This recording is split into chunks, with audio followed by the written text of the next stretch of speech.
Welcome, welcome, everybody. I'm really happy to be here with the Congress. I've heard about this group. I'm so excited to be invited to be able to do this, especially during this time where we can address more than one roundtable at a time. So we're just going to jump into it. I have a 6-hour presentation I'm going to give in 50 minutes if I can. And man, is there a lot to cover. And I'll look forward to answering some of your questions here at the end. But I think you all know that the rebels shot first, both literally and in terms of photography in the Civil War.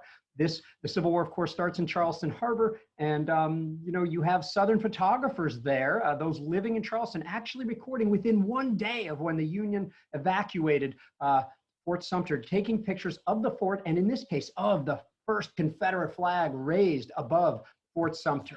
And eventually, during the Civil War, a lot of photographers would leave their studios. I say a lot, I mean a handful, maybe 2 or 3 dozen are going to leave their studios and go out in the field with bulky cameras like you see here. They're going to live next to and into their dark rooms here that you see, and they're going to try to document the Civil War. This is very different than the millions of portraits taken in photographic studios. We are talking about maybe 10,000 documentary images of camps, battlefields, and units and things like that in the field. So, most of these guys go out into the field and they're going to have sensitive glass plates that you can see them. They're going to have complex chemicals, and they're going to have a very difficult speculative job ahead of them. Now, they're going to take those glass plates, which are often, usually 4 by 10 inches, and these are stereo negatives. That means that it's a twin lens camera taking 2 pictures at the same time so that you can later flip them and view them in 3D. And it's going to record something like this, okay? We call it a negative, but if you took a black background and put it on it, it turns into a positive, and that is essentially an ambrotype. So you learned something new, at least some of you just did. But when in the case of the negative, you could take it and put it against some light-sensitive albumin paper, put it in the sun for a couple of minutes, and you're going to end up with a print that you can then, like I said, reverse the 2 images, put on a stereo card, and using those viewers that you've seen in your parlors and your parents' and grandparents' parlors, a stereo viewer, you would actually see the Civil War in 3D. This is the Netflix or the Blockbuster video of its day. You could travel the world seeing things in 3D, and maybe that's the best you could do back then. Of course, during the Civil War, they also recorded larger format prints. This is a 7 by 9 photograph showing the Burnside Bridge. You couldn't print halftone photographs like this in newspapers and magazines of the day, but you could convert those images into woodcuts or engravings. Let me go back here and you can see the artistic license here. It's like, oh, some soldiers would look good in the foreground there. Let me throw those guys in there. And you could see this in Harper's Weekly or in Frank Leslie's Illustrated News, or you could purchase a colorized print in a store. So in this way, Civil War photography was really able to proliferate during the Civil War. It didn't start out very well. After getting Fort Sumter, not a lot is going on for a while, right? So here the photographers are hanging out, watching soldiers. Here's guys sewing and writing letters in a Baltimore camp. Ooh, super exciting. The soldiers don't have a lot to do, so they're going to get pictures of these guys sort of piled up, it's not very dangerous, but it could actually get a little bit dangerous, as you see right here, and I don't care if you're about to go charge a rampart or something. I don't want to be this guy if that guy on top falls right there. So getting a little bit dangerous here, but soon enough, I think things would heat up, of course. And this is taken, in April of 1862 on the Virginia Peninsula, where, in my opinion, and Center for Civil War Photography President Bob Zeller's opinion, documentary photojournalism was actually born, because these are fresh graves on the battlefield near Yorktown after a fight at Dam Number 1. So they're getting closer to actually showing a little bit of horror of war. Here, just a couple months later, is a fresh current field hospital at a place called Savage's Station. And you can zoom in and see all sorts of details about what some of these soldiers are doing and going through. 2 months later at Cedar Mountain, photographer Timothy O'Sullivan captures photos of battlefield carnage, actual dead horses on a battlefield. He gets fresh graves on that battlefield as well. But the following month, September of 1862, Alexander Gardner and his crew, working for Matthew Brady, are going to secure the first photos of American human carnage on a battlefield. So he's going to record 20 photos, all in stereo or in 3D, of dead soldiers on this battlefield, and it absolutely shocks the nation. People had no idea that battlefields could look this way, even though you couldn't get the smell and it's not even in color. You get the idea that this is a lonely, terrible place, not the glorious rampart flag draped across your breast sort of place that they may have read about at the time. So 20 photos of these dead at Antietam.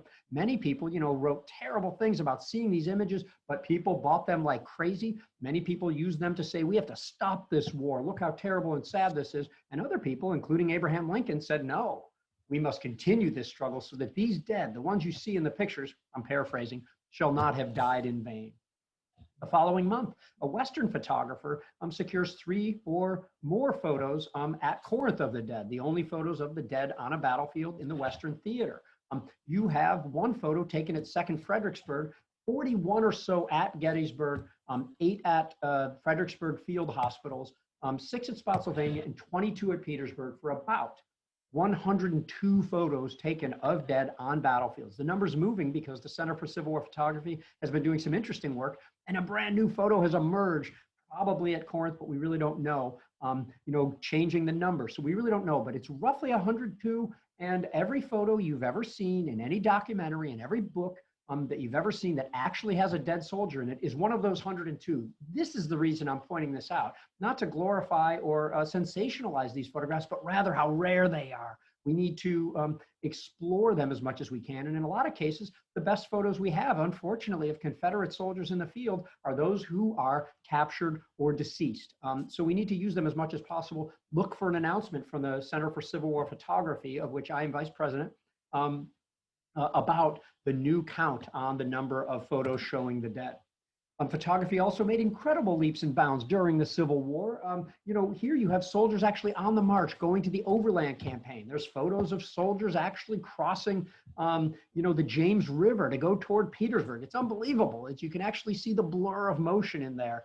And, of course, you have combat photos during the Civil War, right? Well, here is the photo of the exploding shell in Fort Sumter. For many years, this was in numerous books as the exploding shell.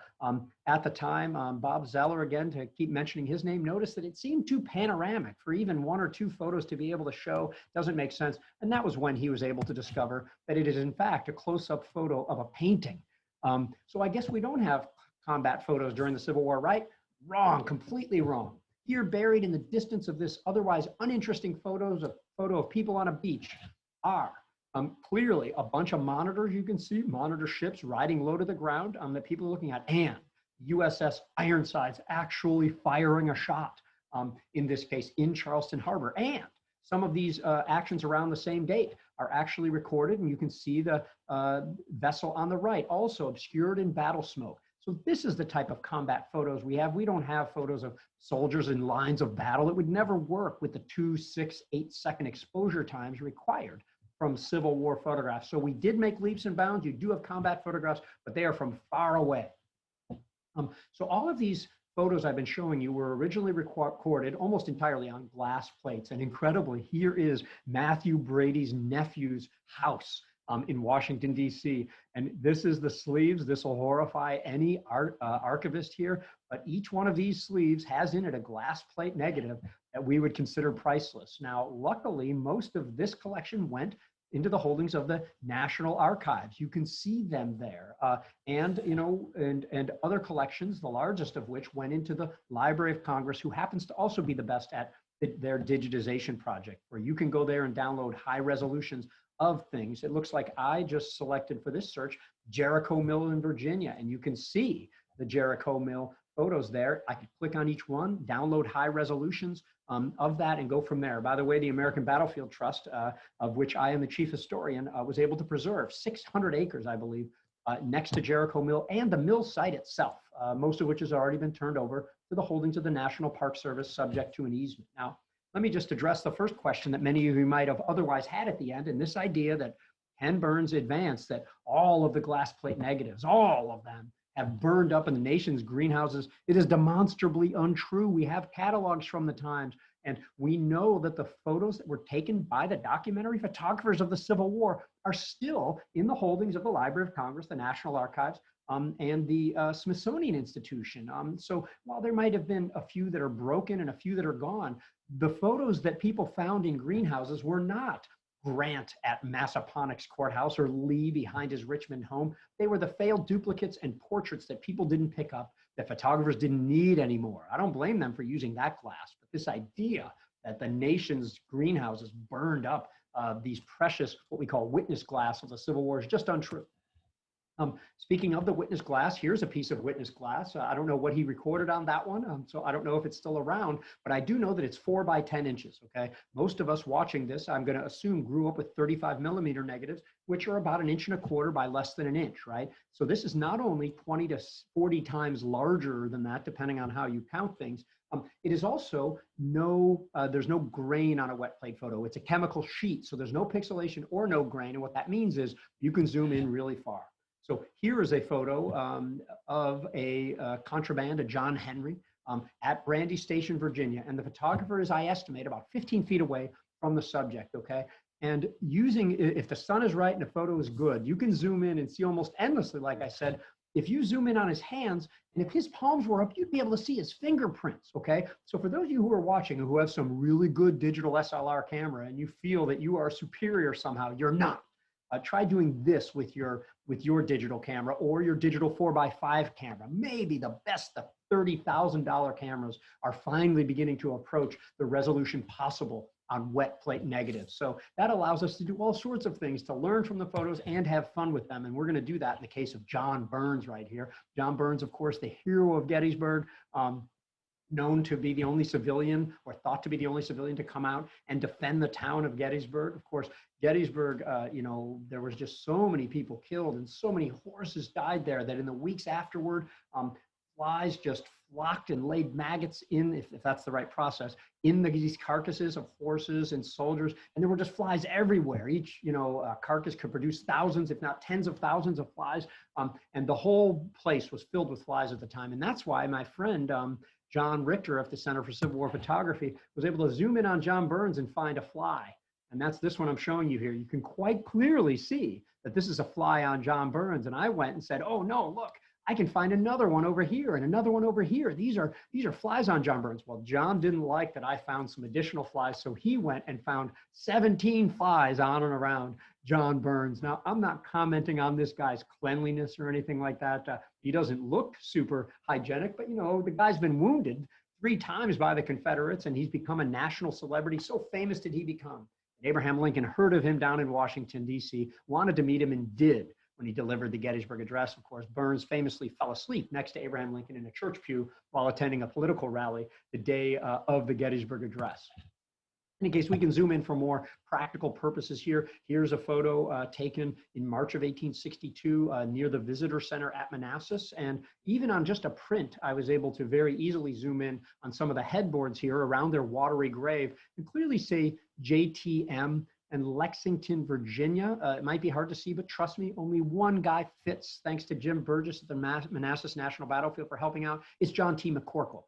He's in the 4th Virginia. He's from Lexington. He was a school teacher, 23 years old, I believe. He was in the Rockbridge graves, and at least we know where he was temporarily buried. We might not know where he is now, but we know where he was temporarily, and that's probably the best we can do for him. And at least using wet plate photography, we were able to learn that about that one soldier, one at a time. We can also zoom into pictures like this. This is a somewhat disturbing photo because it's a cockfight at Petersburg. I mean, one of these roosters is about to die. Of course, in a nation where we kill poultry every half a second, maybe that's not too big of a deal.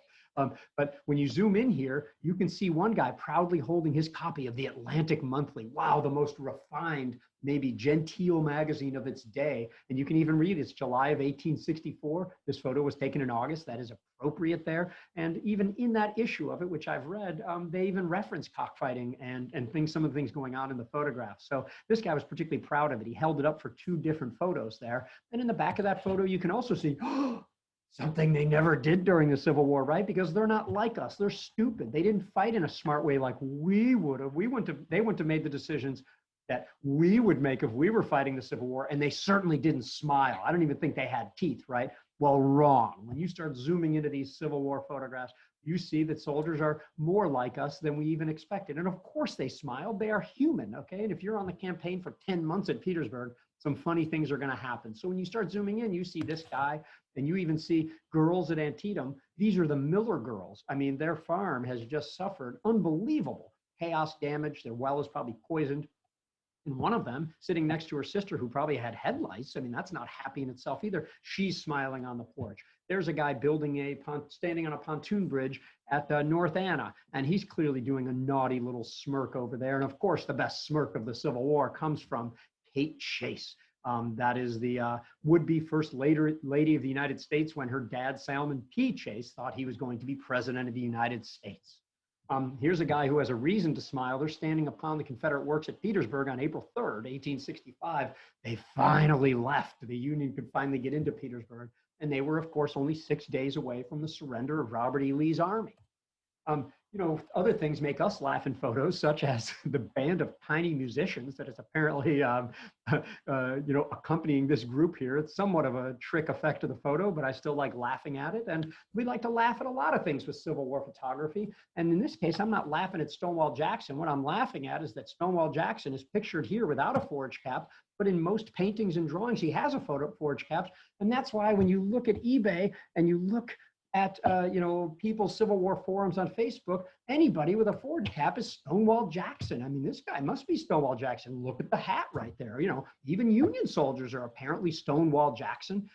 You know, McDowell is definitely McClellan. His hat's almost high enough to be able to do it. And God forbid you find someone with a forage cap with a massive nose in a Confederate camp. That just must be Stonewall Jackson. Pay me $50,000 for that photo because it is Jackson, might say the owner. Here he is in 1861 too. I don't know why he's in Charleston, South Carolina, but there he is, because with a beard and a forage cap.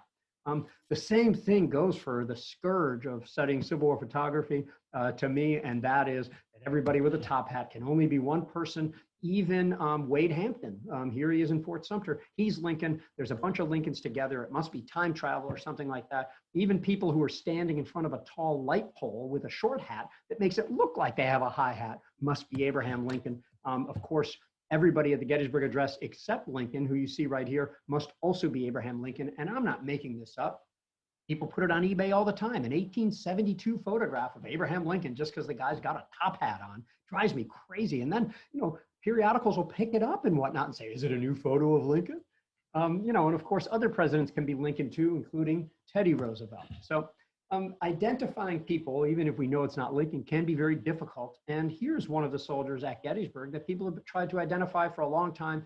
He is a apparently recently deceased Confederate soldier, taken on July 6th, 1863, below the Devil's Den. This is the guy who's, of course, famously dragged to the dead sharpshooter position up the hill. Same soldier, definitely. Read William Frazanito's work, The Dean of Civil War Photography, if you want to understand a little bit more about this.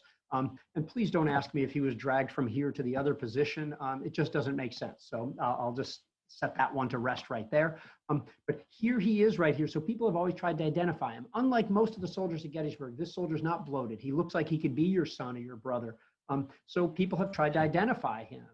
You know, there's a Texan right over here who seems to look a lot like him, you know, in the face. More recently in Civil War times, you might have seen another guy who, to me, looks almost nothing like him, but that a lot of people buy. You know, apparently he's 13 years old here. His name is Ash. You know, he has to be a Georgian. It has to be July 3rd. There's a lot of assumptions, and I completely disagree with it. Somehow they say, oh my God, look at his hairline there. It must be the same as this one right there. That's up to you. We can't, it's hard to prove or disprove these things. This also goes for the 3 Confederate prisoners at Gettysburg, where over the years, a great number of people have identified usually their own ancestors as these guys, because who wouldn't want their ancestors to be these guys? Because they look cool, they're photographed. Shelby Foote loves them in the Ken Burns series. And the U.S. Postal Service bought into somebody's suggestion of it without any research at all. And in this case, they have a father and son combination in here, not to mention that 2 of the 3 guys were known to be dead or wounded elsewhere at the time, but that wouldn't stop people from saying it must be them. People get really mad about being told that their theories are wrong, especially when they concern their own relatives and whatnot. So we have no idea who these guys are. And the idea that, okay, Gary, and people say this to me all the time, okay, Gary, if it's not them, then who is it, Smarty Pants? I don't know. I also don't know exactly how to cure cancer, but that doesn't mean that I can't say that other cures of cancer don't work.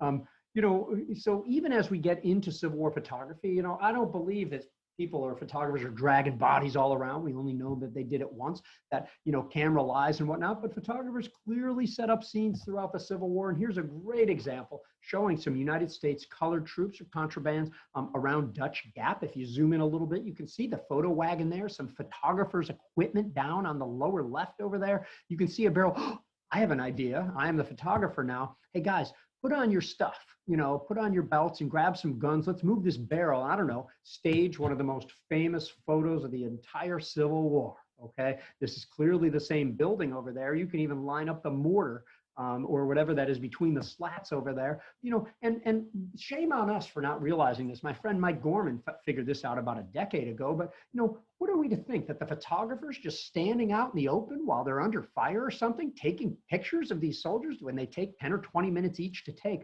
We should scrutinize these photographs. It doesn't mean they're all lying, but we should assume that maybe something was manipulated or at least look to see if it was.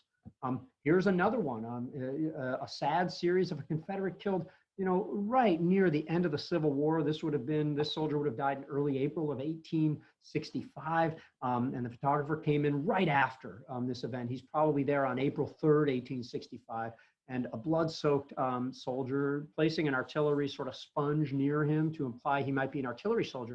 And he got him from various angles. And this one shows the same soldier with a U.S. Cartridge box, which is pretty interesting. And, oh my God, the only known photo of a dead African-American of the Civil War laying right next to him. Now, let's take a look at him real quick, okay? He's got some sort of standard issue boots there. He's got calico pants on, which is interesting. And then he's got a vented vest and a sort of a ripped pocket over there going on. His sleeves are a little bit rolled up, okay? Now, my friend David Lowe and another guy actually noticed that a guy was very similar to him standing the day after. We know the photographers first had to go through the trenches and then get into the town of Petersburg, but this guy seems to be standing in Petersburg the next day. Oh man. Yeah, but it bothered me. I mean, it seems he's got the calico pants, he's got the rolled up sleeves, generally looks like him, but the vest isn't from the same side. He's on that side, he's not on the other side. So I really wish, that we could have a photo of this guy from that particular side, okay? And what do you know? We not only have that one, but I later, a few years later, found one that shows him from the other side. Okay, so now we can see the same guy with the calico pants, harder to see here in this version, the vented vest, and I can't quite see the rip in the vest, but I'm pretty sure it's there. So what we actually have is not the first known photo or the only known photo of a dead African-American on a Civil War battlefield, but rather the only known photo of a live person posing next to a corpse during the Civil War.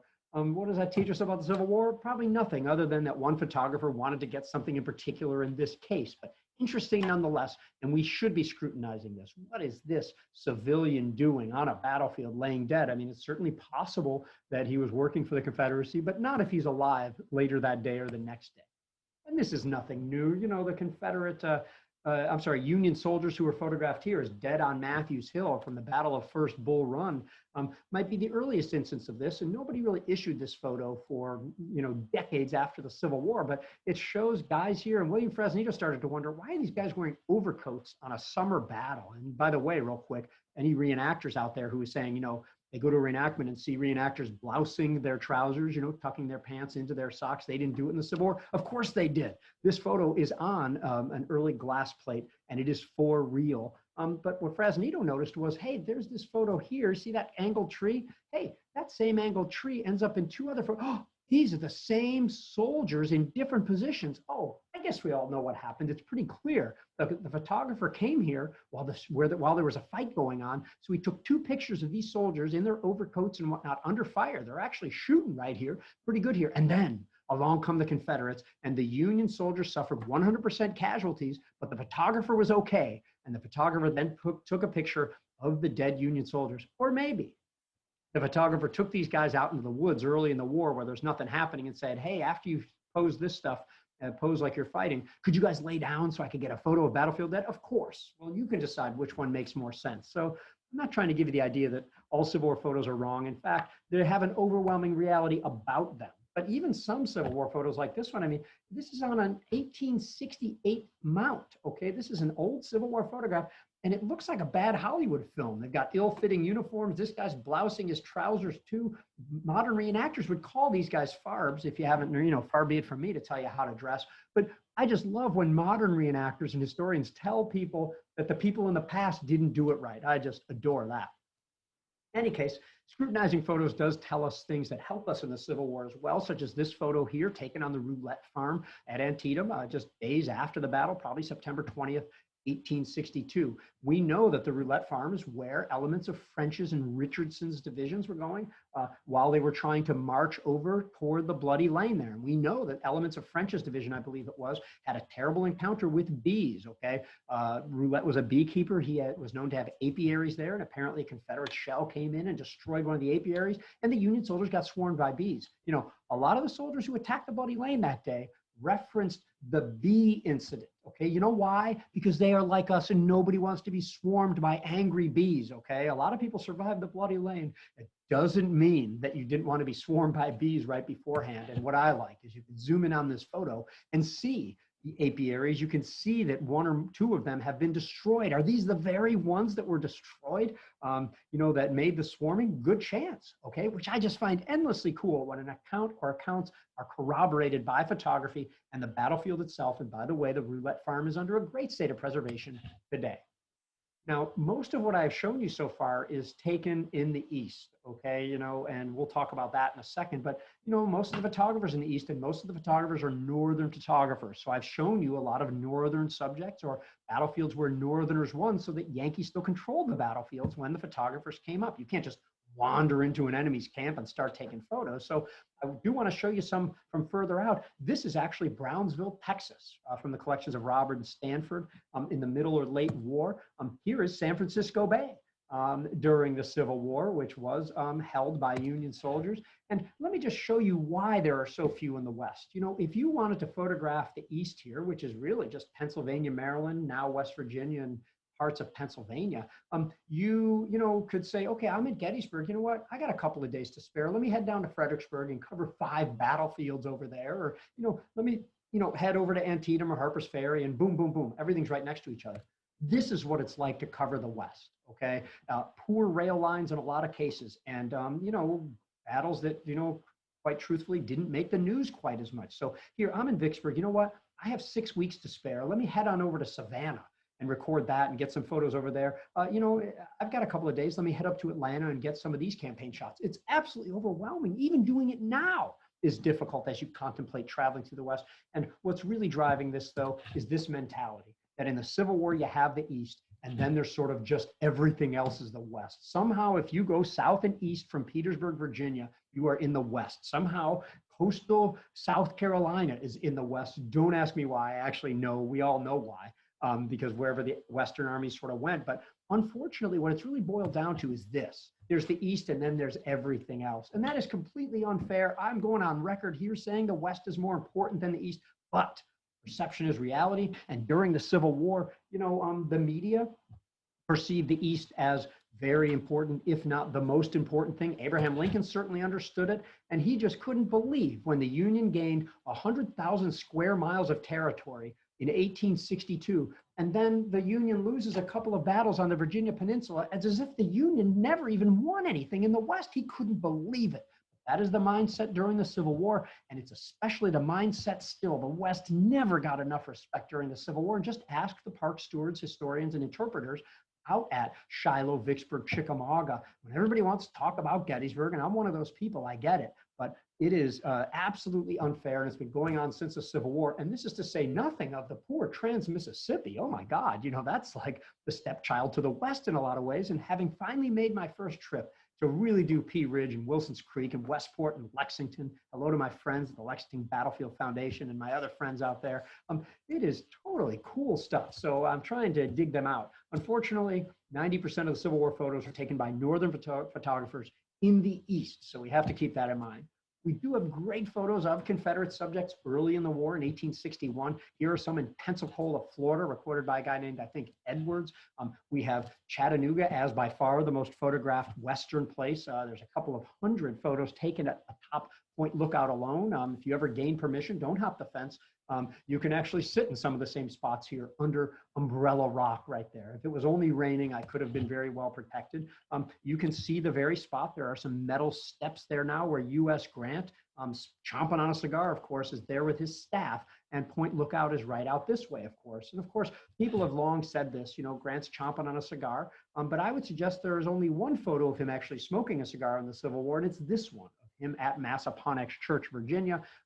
There's another one where he's holding a cigar as well. But every drawing, every reenactor, you've got 60 cigars in your pocket and everything like that. And that's Grant, right? But when I really zoom in on these photographs, you know, what I'm seeing is something that's kind of going into his nose, excuse me there, and it looks almost like a stick that's just got some emulsion on it there. So, you know, when I line it up, I don't know anybody who smokes cigars that way. You know, maybe you could smoke out of your chin while you're at it if you'd like. So when I really look at this, I don't really see this going into his mouth. That also looks like kind of a crooked cigar. I've got some more information on that I'll reveal later, because there was a test shot taken at the same spot where I can't find this stick if it is a stick. So it's perplexing me, but I don't think it's a cigar. You know, when you're up here on Lookout Mountain, they've got some big metal steps now, but originally they sort of just had these precipitous looking ladders here. I mean, you know, what I want to know is, how is this guy supposed to get from here to here to here? I mean, and then you start realizing, when you really zoom in on Civil War photographs, you see that people in the Civil War are just nuts. And yes, this is a dangerous place. Here's the Roper Rock. You've heard of it. It's called Roper Rock because of this guy. Who's actually the photographer taking a picture of a couple people, and he fell off the rock while taking a picture. And look, he's head first and everything like that. This is in Frank Leslie's. It says his name is Porter, but he was a soldier turned photographer who actually fell off of Roper's Rock. And, you know, people in the Civil War doing all sorts of crazy things. Zoom in on some ships and see the sort of 6-inch to 8-inch wide boards that people, most of whom couldn't swim, are carrying heavy packs while disembarking from ships. Apparently this is common. I mean, look at this little thing here. Where is OSHA? Man, what is going on here? Like, these guys are hanging out in the streams and everything like that. This is to say nothing about every time there's a bridge, even if you have no hope of showing up in the photo. What are they, 200 yards away or something? I can't even see it. Oh, let me zoom in. Oh my God, let's stand on a rickety rail, just in case someone in the future might zoom in and have no idea who I am. People got apparently used to risks in the Civil War, you know, charging here the Stockade Redan, I believe, at Vicksburg. I mean, they're doing some dangerous stuff, but that's no reason to take unnecessary risks. But man, did they, and they did it more here than anywhere else. This is Point Lookout right here. We've got paintings and drawings of people on Point Lookout. Like I said, Dr. Anthony Hodges, who collects them, thinks there's at least 200 different photos of groups up here on Point Lookout. And let me just be clear, you know, as the time went on, it seems like they were fighting to see who could get closest to the edge over there. And let me just say that this isn't any trick photography here. If you fall off this rock, there's no plateau 10 or 20 or 30 feet below. You are going to die. I mean, there's no like, maybe I'll survive with some broken bones. You're going to die. And yet, people just went as close to the edge as possible. Have you ever seen Civil War shoes, by the way? I mean, you know what these things look like. They're not exactly Vibram soles. So you got to get down there. You got to get way over to the edge over there. This guy looks like he's trying to hold his friend on, but the biggest loser of all has to be this guy, who went down to the lowest reach and then dangles a leg over. Nobody's helping him either. I don't know that he died. He probably survived, but imagine his dad out there just shaking his head, just saying, oh, that boy, I know I couldn't teach him right. And then look at this. I mean, a wind comes along, they might blow off Lookout Mountain or something like that. So, you know, I already showed you one from Umbrella Rock, but you know we like to do a lot of then and now stuff, any of you all who know me. So here you have Liberia, actually still there in Manassas. Great. We can go up and line up a house, and we can see where, you know, the house is gone and how it's changed as well. But man, William Fresnito really pioneered the idea of doing this on battlefields and where you have boulders with very specific cracks in the rocks. Let me point out a few right there, and you can go back and see those same cracks in those same rocks. I'm going to do it for you again, including the two little boulders behind it. Somehow that really brings it home for us, so you can see where these soldiers were temporarily buried before being moved to their appropriate cemeteries, national or Confederate at the time. It allows us to go to places like Appomattox near the end of the war. This was at Appomattox 150, where I could even hold up an image right up to the house, and it still works really well, even though the house has been reconstructed since, and some of the trees even seem to work pretty well as well. And Appomattox isn't the only surrender of the Civil War. Of course, you know, the largest one of the Civil War is here at Bennett Place in Durham Station, North Carolina. I recommend you go there and read about this fascinating story. And so much is happening in April of 1865 that somebody had to write a book just about that one particular month. Of course, I wrote a whole book about something that took about 45 minutes at the Battle of Devil's Den, so you never know. This is April 14th, 1865. It is the flag raising of the United States flag over Fort Sumter 4 years after it had been lowered over Fort Sumter. So we have photos of that event, a whole series of photos. You can zoom in incredibly and not only see Henry Ward Beecher, you've heard of him before, Beecher's Bibles before the Civil War, and Major Robert Anderson, not in great health, but still there for this incredible moment where he's able to help re-raise the flag that had been taken down under his command 4 years earlier. That's April 14th, 1865, the same day that Union soldiers are hanging out in Richmond, Virginia, and the same day the Confederate soldiers are imprisoned in Libby Prison. You can see them here, a notorious Union prison for Union soldiers during the war. Now the Confederates are inside, and by accounts of Capitol Square in Richmond, you have Union soldiers and Confederate soldiers, maybe not the best of friends, but just 5 days after Appomattox, at least getting along. At least there's an uneasy peace or something like that. But any attempt at fraternization is not going to last. Why? This photo was taken April 14th, 1865, just like the Fort Sumter ones. And that is, of course, as you know, the day that Abraham Lincoln goes to the theater with Mary Lincoln. Our American Cousin is showing, and Keith Brady owns this incredible hand-colored photo of Laura Keene, the main actress there, holding in Our American Cousin, the play. Bill at the time. And you know the story. Lincoln is sitting right here behind that bunting flag right there with some guests over there. John Wilkes Booth shows up, shoots Lincoln, stabs the Lincoln guest, jumps onto the stage, yells "Sic Semper Tyrannis," runs out the back door. Abraham Lincoln, as you know, is taken across the street to the Peterson boarding house. Incredibly, and luckily for us, there is a photographer, a guy named Ulke, amateur photographer, actually living in the Peterson house. So Lincoln expires the next morning, and right afterward, Ulke went into the room and recorded this photo of the blood-stained pillow, the bed where Lincoln died on April 15th, and the striped wallpaper in this tiny, tiny room. I'll bet many of you have been in this room and stood there at the time. Maybe some of you won't be able to resist writing on chat. I've been. Let's see those things scroll up here during the Zoom here. And of course, you know that while Lincoln was there, people tried to note who was in the room. So, there's little Montgomery Meigs and Augur is there, and Halleck and Salmon Chase. I don't know if you've been in this room before, but it would have trouble holding this many people as it is. You need Mary Lincoln there. Well, you know what? This just won't do. We need a slightly bigger room because you got to have the Secretary of the Navy there. I mean, tell me about it. We need to have a lot of other guys over here. So let's make the room just a little bit bigger. We're going to keep the same wallpaper, but it has to be a little bit bigger. Hold on, wait. Oh man, we forgot somebody again. We need Secretary of War Edwin Stanton, standing over here, and we need some other people as well. God, you know what? We don't have Robert Todd Lincoln. Oh my God, we need him right in front of it. This effect is called the rubber room by Frank Williams and Harold Holzer, how this room keeps getting bigger and bigger. And of course, we need the new president or the soon-to-be president, Andrew Johnson, sitting right there. And this just wasn't good enough. So we just need to keep getting more and more people into this room until we can fit everybody that we'd like to.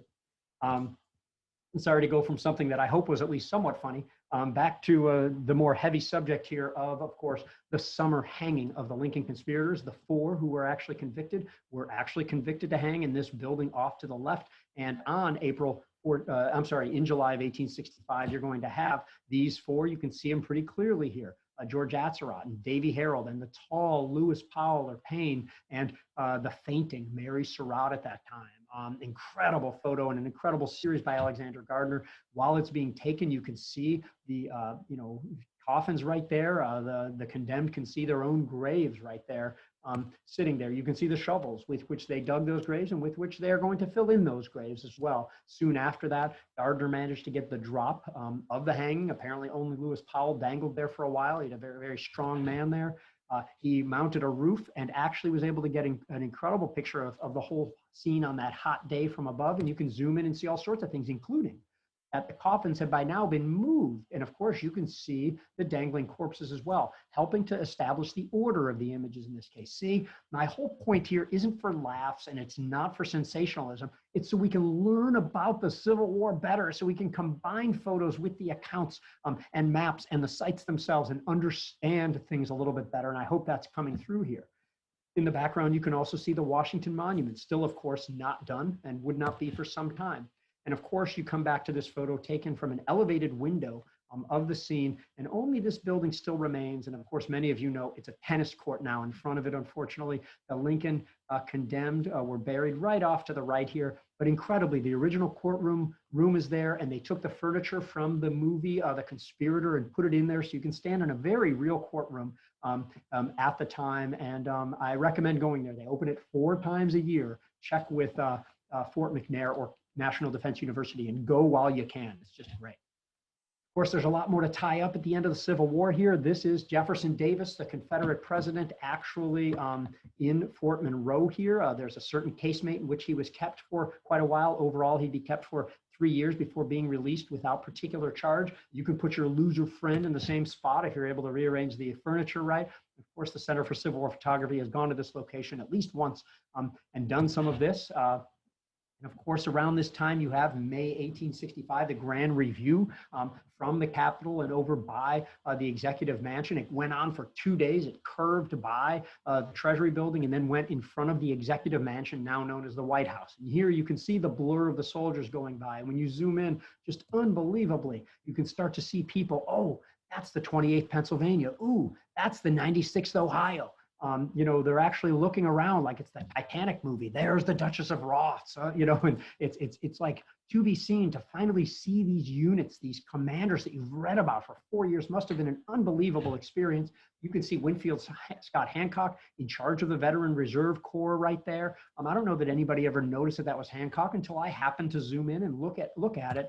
And then, incredibly, while we knew that there were some dignitaries here and some people have picked out Grant and Sherman and Johnson before, nobody ever looked at the other side of this particular negative. There's at least 40 photos of the Grand Review, and you can see incredibly Grant's Seneca staff member, the Colonel Eli Parker, U.S. Grant, looking right back toward the camera. You can see Edwin Stanton, the Secretary of War. You can see Andrew Johnson, the new President of the United States. Barely see Wesley Merritt right there. George Gordon Meade in command of the Army of the Potomac. Gideon Welles, the Navy Secretary.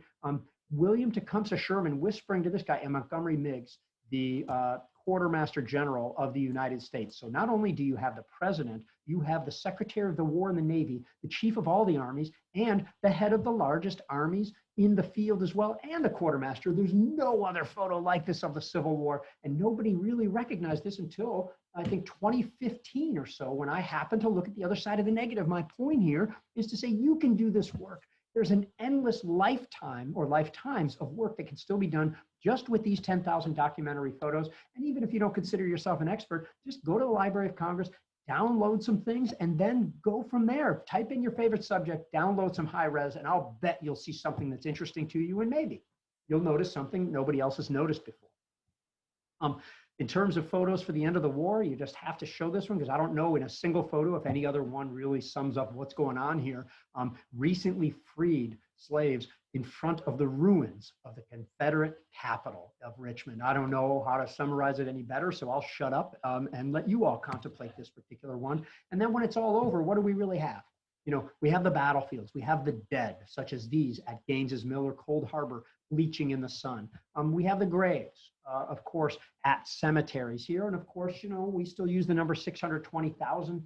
Like photography, people like to mess with things and come up with myths.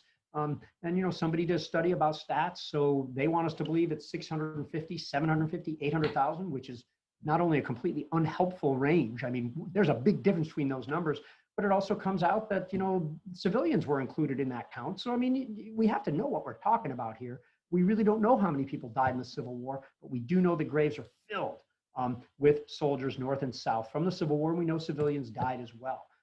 And after the Civil War, you know, people would erect monuments, especially in cemeteries that were rural sort of park experiences at the time, such as this one at Hollywood Cemetery. And in the years afterward, people, their descendants would go and visit those cemeteries and think about what had happened before them. The veterans themselves would form groups. They would found newspapers. They'd write books. They'd march in parades. And this is going on from the 1880s all the way into the 1920s and a little bit into the 1930s at that time. They would go to battlefields and they would erect monuments on those battlefields. That's big in the news nowadays here. This is one of the oldest, if not the oldest, Civil War monument in existence. People at Stones River might disagree with me there, so let me just say one of. And this is on Henry Hill at Bull Run, the monument to the Patriots. In the memory of the Patriots, they don't say North, they don't say South. They erected that there in one day. Union soldiers put it up, and we have an incredible photographic series of this. And incidentally, for more than 70 years, these 200-pound parrot shells were actually live. Those are the kinds that can disintegrate you. They don't have to hit you with the shrapnel. So it was incredible. Imagine the government's horror when they realized they were live that whole time.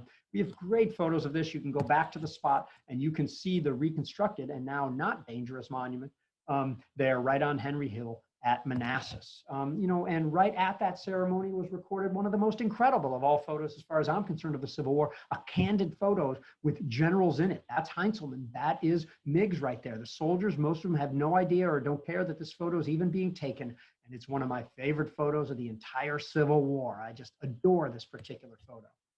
And, these same soldiers, those of them lucky enough to live that long, 75 years later, would be at Gettysburg, maybe 2,000 of them for the last grand reunion of the Union and the Confederate soldiers.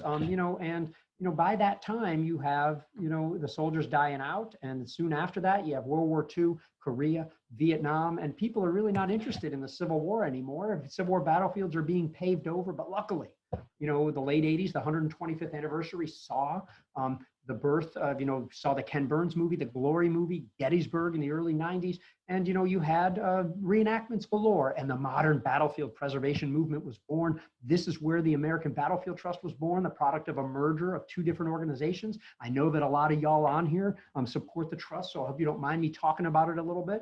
We buy dirt and we educate people about the Rev War, 1812 and Civil War, but we're primarily still a Civil War organization where we've saved more than 51,000 acres of Civil War battlefield land, including the very center of Antietam, as well as other tracts around Antietam. And maybe some of you contributed to our most recent effort at Antietam. At the battlefield of Glendale, which in 1987 was 2 acres, it is now more than 1,000 acres. And you can see there's very little left to actually fill in. At the Battle of Perryville, everything in blue, the trust and their partners were able to preserve. Most recently, this yellow tract over here, it's basically almost a completed battlefield there. At Brandy Station, which had 0 acres, preserved 30 years ago, it is now more than 2,000 acres on that sprawling battlefield. So I assume that most of you all have heard of the American Battlefield Trust. Maybe you go to battlefields.org, and maybe you are on our social media. At least sign up for our emails. Get involved with the trust if you can. I know not everybody has money to get substantially involved, but every dollar counts, and even everybody just watching our stuff counts. And everything you can share of ours that can help perpetuate interest in American history is more than worthwhile. Malvern Hill was something like 40 or 60 acres. Now it looks like that. Okay, so let me just stress that, piece by piece, we are preserving American history. And I know that you all, many roundtables as a unit, support the trust. And we very much appreciate the steadfast support we've always gotten from the roundtables and from the Congress. So let me, close up by saying that here at that 1938 reunion, I can look at a photo from there. I can see some of these veterans here, by the way, 7 of whom died when they came to this last reunion, and the people were happy that only 7 of them died. They were like the World War II soldiers of today. They were dying off every day at the time. But on that day, you read the accounts, you see that this was a color movie camera. Okay, Civil War soldiers saw color movies or had the opportunity to. There were planes flying overhead. There were tanks all over the place. Civil War soldiers saw these things later in life. And in that respect, the Civil War just wasn't that long ago. I think we can understand the past a little bit better if we don't think it was so far away that we can't get it. I've met and shaken the hand of more than 100 people who had shaken the hand of Civil War veterans. I only missed the last veteran by 11 years. By the time I was born, I've been to 1/6 of all the Gettysburg battle anniversaries. So it just wasn't that long ago. And that's my job at the American Battlefield Trust, is to drag the past forward, to make it more accessible to as many people as possible. And I appreciate you all spreading that gospel. And what I like to always close with is that we like to think we're somehow different, smarter, better than the people of the past, but we're not. We had the same cares, the same hopes, the same fears as the people of the past. And it's the one thing I've really learned about history, is how much like the people of the past we are, rather than being different. So with that, I believe I'm done. I'll close on this particular thing to say we've saved coming on now 53,000 acres of battlefield land. I really appreciate it, and I'll be glad to take any of your questions at this point.